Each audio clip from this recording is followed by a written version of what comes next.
Hello friends, now in this video we are going to discuss a very important provision of law which have been very critically examined by the Honorable Court and the order has been pronounced. And it is not that it is only pronounced by the Honorable Gujarat High Court, even Bombay High Court has given the same kind of judgment, even Calcutta High Court in Amazonite India has given the same kind of judgment. But this is something which is very important to understand. Reason being, the court has been very strict in this order, and that is the purpose which I am, or for which I am sharing this with all of you. The judgment is formative tax fab, and the civil application number is 13559 of 2021. Formative tax fab, fourth round of litigation था. पहले भी उसका DRC 1A इन्होंने issue किया था, वो हमने quash कराया था. देन प्रोविजनल अटैचमेंट किया, तो प्रोविजनल अटैचमेंट में बैंक अकाउंट रिलीज कराया बिकॉज वो क्रेडिट अकाउंट था, कैश क्रेडिट अकाउंट था. देन प्रॉपर्टीज अटैच रह गई बिकॉज कोर्ट ने कहा कि हम प्रॉपर्टीज नहीं छोड़ना चाहते. एलिगेशंस कुछ 2 करोड़ का था परचेजेस के ऊपर, कि आपने जिस पार्टी से परचेज किया वो एग्जिस्ट नहीं करती, वेर एज हम एक्सपोर्टर हैं, तो एक्सपोर्टर ने परचेज किया, गुड्स इनवर्ड हुए, उसके बाद ही वो एक्सपोर्ट हुआ. ऐसा नहीं है कि उसके बिना वो एक्सपोर्ट हो गया. But nevertheless we are not going into that. Short question इस जजमेंट में 13559 ऑफ 2021 जो 21 अक्टूबर 2021 को ऑनरेबल गुजरात हाई कोर्ट ने डिसाइड किया, वो ये था कि क्या 1 साल से ज़्यादा आपकी कोई प्रॉपर्टी या बैंक अकाउंट प्रोविजनली अटैच रह सकता है या नहीं. बिकॉज द लॉ सेज कि 1 साल तक आप प्रोविजनली अटैच कर सकते हैं. 1 साल के अंदर आपको अटैचमेंट के पावर्स हैं. 1 साल जैसे ही लैप्स होगा तो आपको स्टैट्यूट में पावर नहीं दिया गया है कि आप कंटिन्यू कर सकते हैं प्रोविजनल अटैचमेंट. इस केस में भी 2 प्रॉपर्टीज अटैच थी. एक प्रॉपर्टी तो जो पार्टनर्स को बिलोंग करती है वो अटैच थी. हमने कंटिन्यूसली लेटर्स लिखे, 1 साल खत्म होने के बाद भी लेटर्स लिखे कि लॉ में परमिशन नहीं है और इसलिए आप जो प्रोविजनल अटैचमेंट आपने प्रॉपर्टी पे किया हुआ 1 साल खत्म हो चुका है, so therefore you should lift that attachment. But the officers have not given any importance to the submissions made by us. The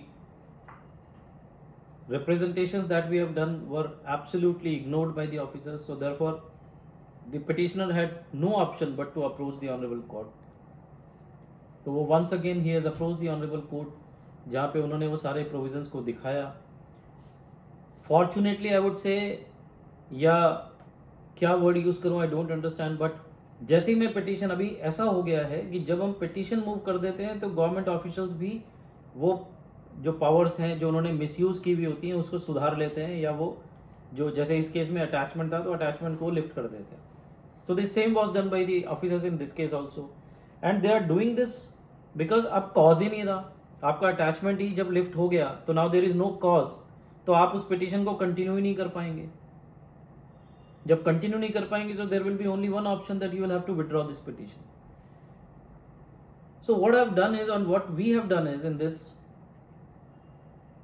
although in para 13 the honorable court has observed that there is no cause which is surviving because the provisional attachment was already lifted, तो provisional attachment तो इन लोगों ने lift कर दिया. मेरी petition file हुई, उनको notice issue हुआ, तो इन्होंने कहा अभी तो एक कोर्ट में चले गए, 1 साल से ऊपर का टाइम हमने गलत अटैच करके रखा हुआ है, मिसयूज ऑफ पावर किया है, तो उन्होंने लिफ्ट कर दिया. लेकिन पैरा 13 में कोर्ट ने एक बहुत इंपॉर्टेंट ऑब्जर्वेशन दिया, जहां पे उन्होंने ये बोला कि although the cause is no longer surviving because the attachment has already been lifted, but the petition is being disposed of with the word of caution. This is very important, the word of caution to the respondents, that this statutory provision needs to be complied with very strictly and stringently.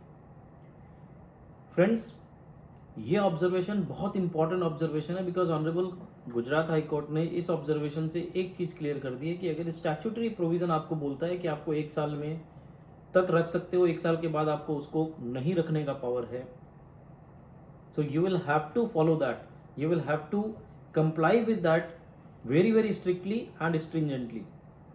And further it is being said that there must not be any requirement for the parties to approach this court for compliance of the provision of the law. Because आपकी duty है, दो parties हैं, आप petitioner हो या आप tax payer हो और सामने डिपार्टमेंट है, both are duty bound with the provisions of the statute. अगर मैं रिटर्न फाइल नहीं करता तो मेरे ऊपर आप पेनल्टी लगाते हो. तो similarly when 1 year timeline is given in the statute, the officers are bound to follow that. So therefore if there are any statutory remedies available, they may take recourse to.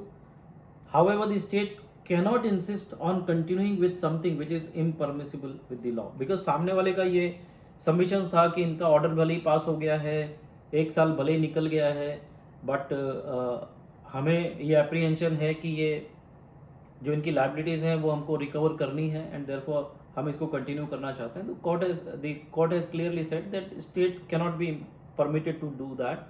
They cannot keep on continuing the attachment. They can take the alternate recourses which are available. और इस petition में, इस case में you will be surprised to know that order has already been passed. तो section 83(2) का यानी 1 year वाला ही violation नहीं है, 83(1) का भी वायलेशन है, because now there are no pending proceedings. Section 83 बोलता है कि 62, 63, 64, 67, 73, 74 इन 6 सेक्शंस में से कोई भी एक सेक्शन में आपकी पेंडिंग प्रोसीडिंग्स रहेगी तब अटैचमेंट हो सकता है. सो अब इस केस में तो कोई पेंडिंग प्रोसीडिंग ही नहीं रही है, and I am already moving towards filing of an appeal. तो अपील में जैसे ही मैं प्री डिपॉजिट करूंगा, where is the question of continuation of this attachment. So therefore the court has clearly said कि भैया ये स्टैट्यूटरी प्रोविजंस हैं, स्टैट्यूटरी रिस्पॉन्सिबिलिटीज हैं, उसमें टाइमलाइंस दिए हुए हैं, वो आपको फॉलो करना पड़ेगा. If you fail to do that, then the court was ready to impose the cost. But since we are professionals and we know that such kind of mistakes happen, and maybe at certain points in time it may not be intentional, at certain point in time it may be intentional by the departmental officers to harass the taxpayers, but we have taken a soft view.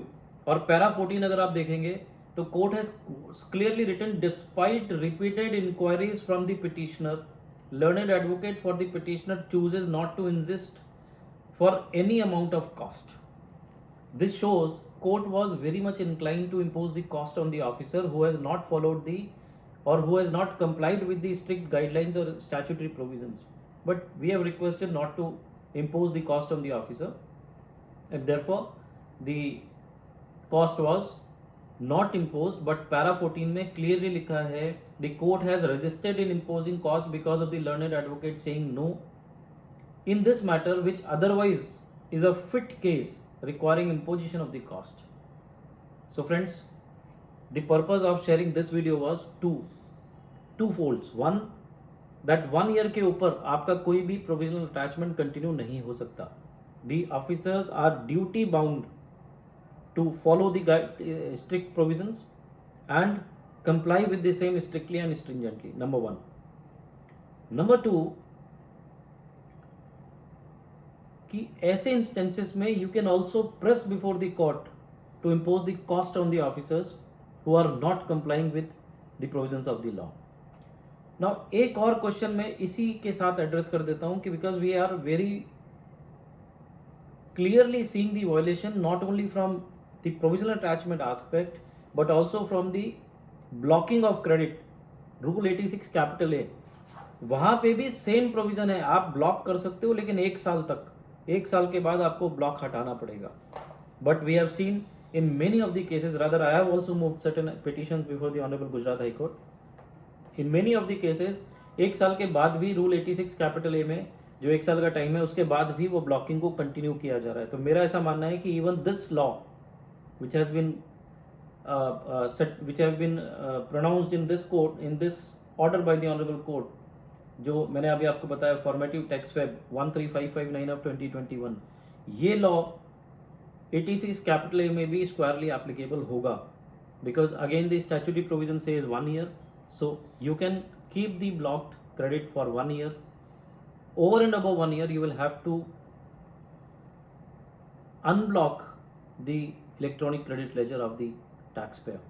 अगर आपको दोबारा block करना है या आप वापस कोई action लेना चाहते हैं, you are free to do that. Even the court in this case has also said but आप उसको कंटिन्यू नहीं कर सकते. That is the precise submission. So therefore this law which is applicable for section 83 is certainly applicable for rule 86 capital A as per my view, but we'll have to wait and watch because हो सकता है कि बहुत जल्दी कुछ honourable courts के decisions 86 capital ए पे भी ऑनरेबल गुजरात हाई कोर्ट के कुछ डिसीजंस आ जाए because we are arguing the matters pertaining to blocking of credit for a period exceeding 1 year.